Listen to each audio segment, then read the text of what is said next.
Welcome to the funnel effect. आज हम बात करने वाले हैं हाइब्रिड आइडेंटिटी पर। हमारे पास ना माइक्रोसॉफ्ट लर्न का कुछ ट्रेनिंग मटेरियल है, तो उसी के बेसिस पर हम ये डिस्कशन करेंगे। आजकल हम देख ही रहे हैं ऑर्गेनाइजेशंस कितनी तेजी से अपने काम, अपने एप्लीकेशन सब क्लाउड पर ले जा रहे हैं। हाँ बिल्कुल, ये ट्रेंड तो काफी जोरों पर है। लेकिन बात ये है कि ज़्यादातर बिजनेसेस के लिए ये एकदम ओवरनाइट स्विच नहीं होता है ना। मतलब उनके पास अभी भी अपने ऑन प्रेमिसेस एप्लीकेशंस चल रहे होते हैं और साथ में वो क्लाउड सर्विसेज भी इस्तेमाल करते हैं। सही कहा, एक मिक्सचर होता है असल में। Exactly, mixture. और यहीं पर आती है असली चुनौती यूजर्स के लिए। उन्हें तो बस आसान एक्सेस चाहिए। मतलब उन्हें क्या फर्क पड़ता है कि एप्लीकेशन कहाँ चल रहा है, ऑन प्रेमिसेस या क्लाउड पर। हाँ, यूजर के लिए तो एंड एक्सपीरियंस मैटर करता है। चैलेंज को कैसे हैंडल करता है, क्या सॉल्यूशंस है उनके पास, और कैसे वो कोशिश करते हैं कि यूजर के लिए एक सिंगल आइडेंटिटी बन जाए। सोचिए जरा कितना आसान हो जाएगा अगर अलग अलग जगहों पर रखे एप्लीकेशंस के लिए बस एक ही यूजर आइडेंटिटी हो, है ना। चलिए इसी में थोड़ा और गहरा उतरते हैं। तो सबसे पहले शुरू करते हैं बिल्कुल बेसिक से। ये हाइब्रिड आइडेंटिटी आखिर है क्या चीज? सोर्स के हिसाब से इसका मतलब क्या है? हाँ, तो हाइब्रिड आइडेंटिटी देखिए नाम में ही है। हाइब्रिड मतलब मिला जुला। ये बेसिकली एक अप्रोच है जहां हम ऑर्गेनाइजेशन के अपने डेटा सेंटर में यानी ऑन प्रेमिस जो आइडेंटिटी सिस्टम्स हैं और जो क्लाउड बेस्ड आइडेंटिटी सर्विसेज हैं उनकी कैपेबिलिटीज को मिला देते हैं। अच्छा, मिला देते हैं। हाँ, और इसका जो मेन ऑब्जेक्टिव है वो है एक कॉमन यूजर आइडेंटिटी बनाना। मतलब एक ही पहचान जो यूजर के ऑन प्रेमिसेस रिसोर्सेज जैसे फाइल सर्वर या लोकल एप्स और क्लाउड रिसोर्सेज जैसे माइक्रोसॉफ्ट 365 या दूसरे सास एप्स दोनों के लिए काम करे। और ये कॉमन आइडेंटिटी आजकल इतनी जरूरी क्यों हो गई है? मतलब पहले तो ऐसा नहीं होता था शायद। जरूरत इसलिए बढ़ गई है क्योंकि क्लाउड अडॉप्शन अब मजबूरी नहीं, जरूरत बन गई है। हर ऑर्गेनाइजेशन किसी ना किसी तरह क्लाउड इस्तेमाल कर रहा है, लेकिन जैसा आपने कहा माइग्रेशन एकदम से नहीं होता, स्टेजेस में होता है। हाँ बिल्कुल। और कंपनीज के पास सालों से चलते आ रहे मजबूत ऑन प्रेमिसेस सिस्टम होते हैं जैसे एक्टिव डायरेक्टरी। उन्हें वो एकदम से बंद नहीं कर सकते। सही बात है। तो होता क्या है कि यूजर को शायद अपने कंप्यूटर लॉगिन के लिए अलग पासवर्ड चाहिए, कंपनी के इंटरनल पोर्टल के लिए दूसरा, और फिर ऑफिस 365 या सेल्सफोर्स जैसे क्लाउड एप्स के लिए तीसरा। उफ, ये तो बहुत फ्रस्ट्रेटिंग हो जाता होगा यूजर के लिए। बिल्कुल। और सोचिए आईटी डिपार्टमेंट के लिए इतनी सारी आइडेंटिटीज मैनेज करना, सबकी सिक्योरिटी देखना, एक्सेस कंट्रोल लगाना, ये बहुत बड़ा काम है। हाँ, सरदर्दी होगा। तो हाइब्रिड आइडेंटिटी इसी प्रॉब्लम का सॉल्यूशन है। एक यूजर, एक पहचान सारे रिसोर्सेज के लिए। इससे यूजर का एक्सपीरियंस भी स्मूथ होता है और आईटी वालों का एडमिनिस्ट्रेशन भी आसान हो जाता है। ये बात तो समझ आ गई। मतलब यूजर की आसानी और आईटी का कंट्रोल दोनों। अच्छा, अब सवाल ये है कि ये होता कैसे है? मतलब टेक्निकली ये कॉमन आइडेंटिटी बनती कैसे है, मैनेज कैसे होती है? सोर्स में दो मेन प्रोसेसेस का जिक्र है, प्रोविजनिंग और सिंक्रोनाइजेशन। हाँ, ये दो कोर प्रोसेसेस हैं। तो इन्हें थोड़ा समझाएंगे, खासकर ये इंटर डायरेक्टरी प्रोविजनिंग, ये क्या चीज़ है? जरूर। देखिए, प्रोविजनिंग का सीधा मतलब है आइडेंटिटी बनाना या उसे अवेलेबल कराना।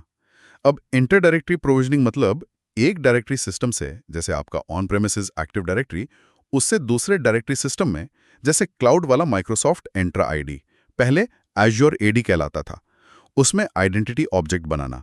आइडेंटिटी ऑब्जेक्ट जैसे कि यूजर अकाउंट? हाँ बिल्कुल, यूजर अकाउंट या ग्रुप। इसका सबसे कॉमन एग्जाम्पल यही है कि आपके लोकल एक्टिव डायरेक्टरी का यूजर अकाउंट लिया और उसे माइक्रोसॉफ्ट एंट्रा आईडी में प्रोविजन कर दिया, यानी बना दिया। अच्छा, जैसे कोई नया एम्प्लॉय आया, उसका अकाउंट एडी में बनाया। हाँ, और प्रोविजनिंग प्रोसेस के जरिए उसी से जुड़ा एक अकाउंट माइक्रोसॉफ्ट एंट्रा आईडी में भी बन गया।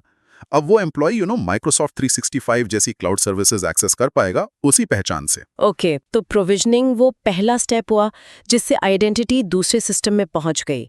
तो फिर सिंक्रोनाइजेशन का क्या रोल है? वो इससे अलग कैसे है? सिंक्रोनाइजेशन आप कह सकते हैं प्रोविजनिंग के बाद का और लगातार चलने वाला काम है।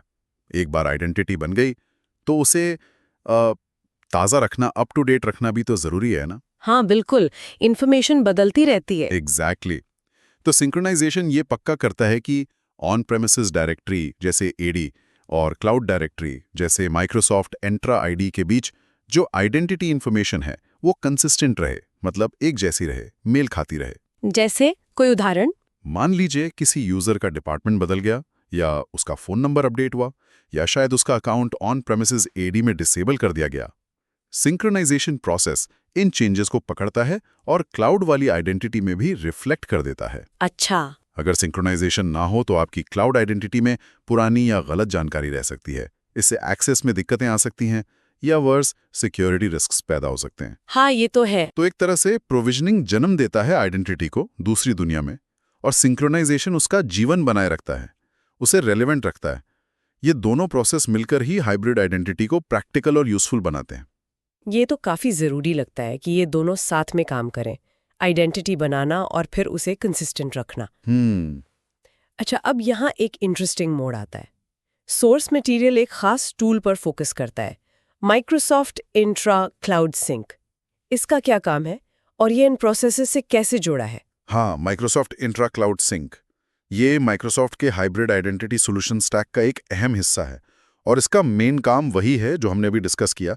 यूजर्स, ग्रुप्स और कॉन्टैक्ट्स को आपके ऑन प्रीमिसेस एक्टिव डायरेक्टरी से लेना और उन्हें माइक्रोसॉफ्ट इंट्रा आईडी में प्रोविजन करना और सिंक्रोनाइज करना।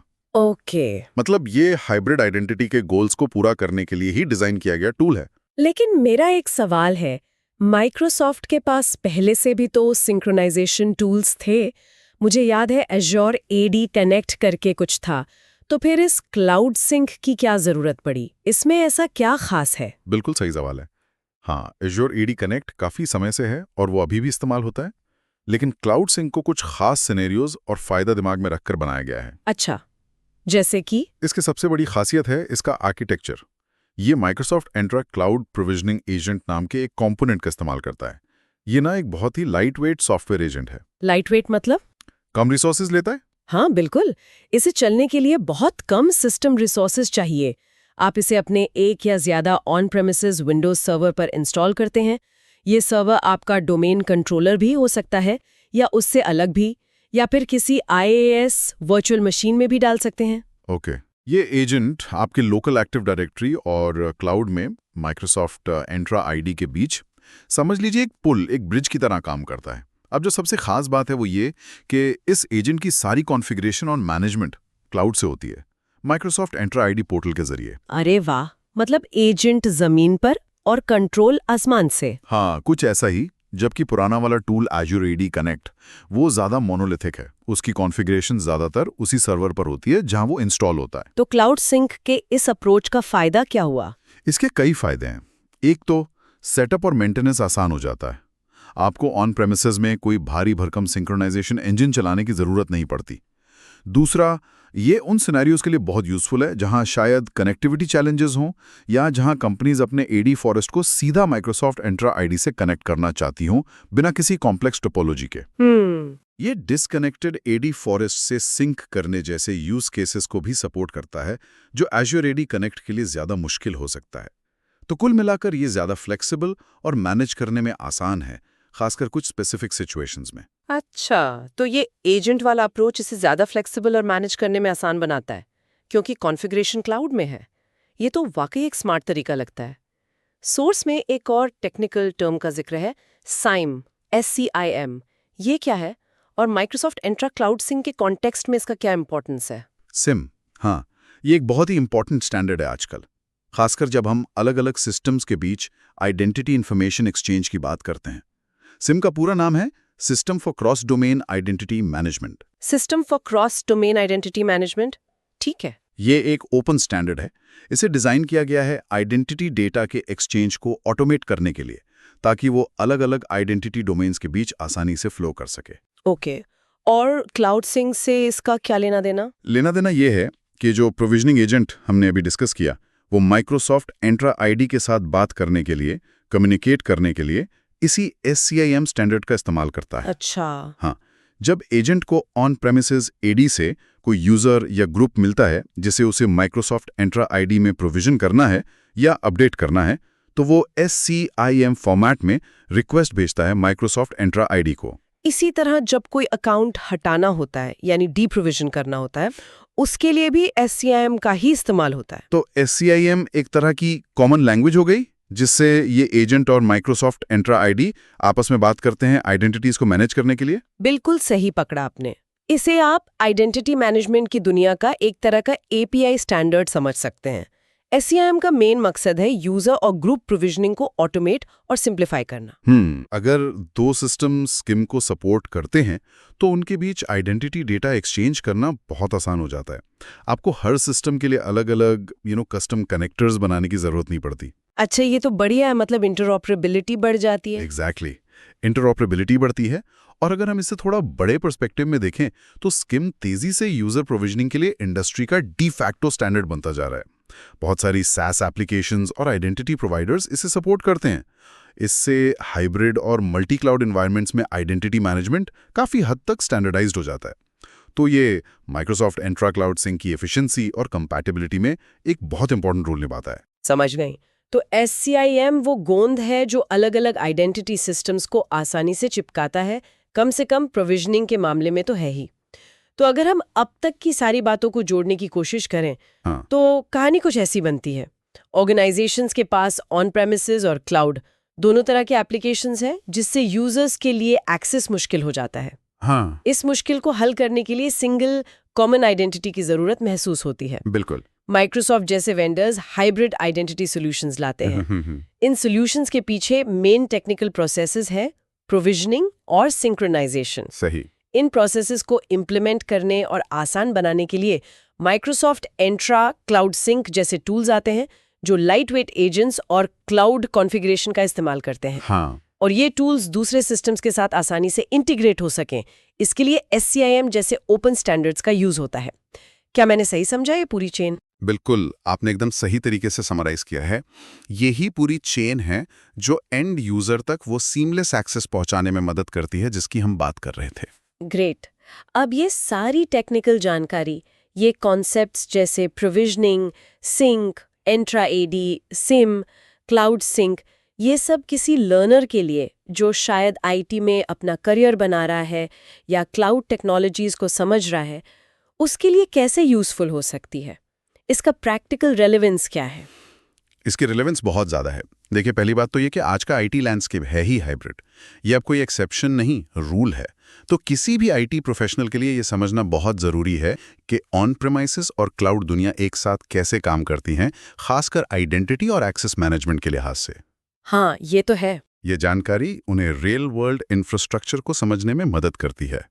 दूसरी बात, ये कॉन्सेप्ट्स और टर्मिनोलॉजी जानना टेक्निकल डिस्कशंस, मीटिंग्स या इंटरव्यूज के लिए बहुत ज़रूरी है। अगर आप क्लाउड सिक्योरिटी, आइडेंटिटी मैनेजमेंट या माइक्रोसॉफ्ट इकोसिस्टम में काम करना चाहते हैं तो ये फाउंडेशनल नॉलेज है। इसके बिना बात आगे नहीं बढ़ेगी। सही कहा। तीसरी बात, इसे समझने से ये भी पता चलता है कि टेक्नोलॉजी असल में बिजनेस प्रॉब्लम्स को कैसे सॉल्व करती है, जैसे यूजर की फ्रस्ट्रेशन कम करना, सिक्योरिटी पोस्चर को बेहतर बनाना, IT का ओवरहेड घटाना। ये सिर्फ टेक्निकल चीजें नहीं हैं, ये बिजनेस वैल्यू से जुड़ी हैं। और डायरेक्ट फायदा यूजर और ऑर्गेनाइजेशन के लिए? यूजर्स के लिए सबसे बड़ा फायदा है सिंप्लीफाइड एक्सेस। कम पासवर्ड्स याद रखने पड़ते हैं, लॉगिन आसान हो जाता है। ऑर्गेनाइजेशंस के लिए फायदा है बेहतर सिक्योरिटी, क्योंकि आप एक जगह से आइडेंटिटी मैनेज कर सकते हैं। सेंट्रलाइज्ड मैनेजमेंट आसान हो जाता है और कंप्लायंस रिक्वायरमेंट्स को पूरा करने में भी मदद मिलती है। यहाँ एक और इम्पॉर्टेंट सवाल उठता है, जिसका जिक्र सोर्स में शायद ज़्यादा डिटेल में नहीं है, लेकिन सोचने वाली बात है। अच्छा। क्या हमने बात की कि आइडेंटिटी को लिंक और सिंक्रोनाइज कैसे किया जाता है, ठीक है? हाँ। लेकिन सिर्फ आइडेंटिटी का एक होना काफ़ी नहीं है। उस आइडेंटिटी को सही परमिशंस मिलना, मतलब ये तय करना कि कौन सा यूजर किस रिसोर्स को एक्सेस कर सकता है और वहां क्या कर सकता है, पढ़ सकता है, लिख सकता है, डिलीट कर सकता है वगैरह, ये भी उतना ही क्रिटिकल है। हाँ, एक्सेस कंट्रोल। बिल्कुल। और जब आपकी आइडेंटिटी ऑन प्रेमिसेस और क्लाउड दोनों जगह फैली हुई है तो इन परमिशंस को कंसिस्टेंटली मैनेज करना अपने आप में एक बड़ी चुनौती बन सकता है। मतलब ऐसा ना हो कि ऑन प्रेमिसेस में परमिशन कुछ और हो और क्लाउड में कुछ और। ओह, ये तो बहुत वैलिड पॉइंट है। पहचान को सिंक करना एक बात है, लेकिन उस पहचान से जुड़े अधिकारों मतलब परमिशंस को दोनों दुनियाओं में कंसिस्टेंट रखना, ये शायद इस हाइब्रिड मॉडल की अगली बड़ी कॉम्प्लेक्सिटी है। हाँ, बिल्कुल। तो क्या क्लाउड सिंक या रिलेटेड टूल्स इसमें कुछ मदद करते हैं, या ये एक बिल्कुल अलग चैलेंज है जिसे अलग से एड्रेस करना पड़ता है? ये काफ़ी हद तक एक अलग चैलेंज है, हालांकि रिलेटेड ज़रूर है। टूल्स जैसे क्लाउड सिंक ये मुख्य रूप से आइडेंटिटी ऑब्जेक्ट्स, यूजर्स, ग्रुप्स और उनके कुछ बेसिक एट्रीब्यूट्स को सिंक्रोनाइज करने पर फोकस करते हैं। हाँ, ग्रुप मेंबरशिप सिंक हो सकती है और ग्रुप्स परमिशंस देने का एक तरीका है। अच्छा। लेकिन जो फाइन ग्रेन्ड परमिशंस होते हैं, role based access control RBSC policies होती हैं, कंडीशनल एक्सेस रूल्स होते हैं, ये सब अक्सर नेटिव टूल्स के जरिए मैनेज किए जाते हैं, जैसे ऑन प्रेमिसेस AD में ग्रुप पॉलिसीज GPOs या माइक्रोसॉफ्ट एंट्रा ID में RBSC और conditional access policies. Hybrid scenario में इन दोनों सेट्स ऑफ पॉलिसीज को अलाइन रखना ताकि यूजर को कंसिस्टेंट और लीस्ट प्रिविलेज एक्सेस मिले, यानी सिर्फ उतना ही एक्सेस जितना जरूरी है। इसके लिए केयरफुल प्लानिंग और अच्छी गवर्नेंस की जरूरत होती है। सिर्फ आइडेंटिटी सिंक कर देना काफी नहीं है, आपको पूरे एक्सेस लाइफ साइकिल को होलिस्टिकली देखना पड़ता है। अच्छा, तो ये एक और लेयर ऑफ कॉम्प्लेक्सिटी है जिसे मैनेज करना होता है।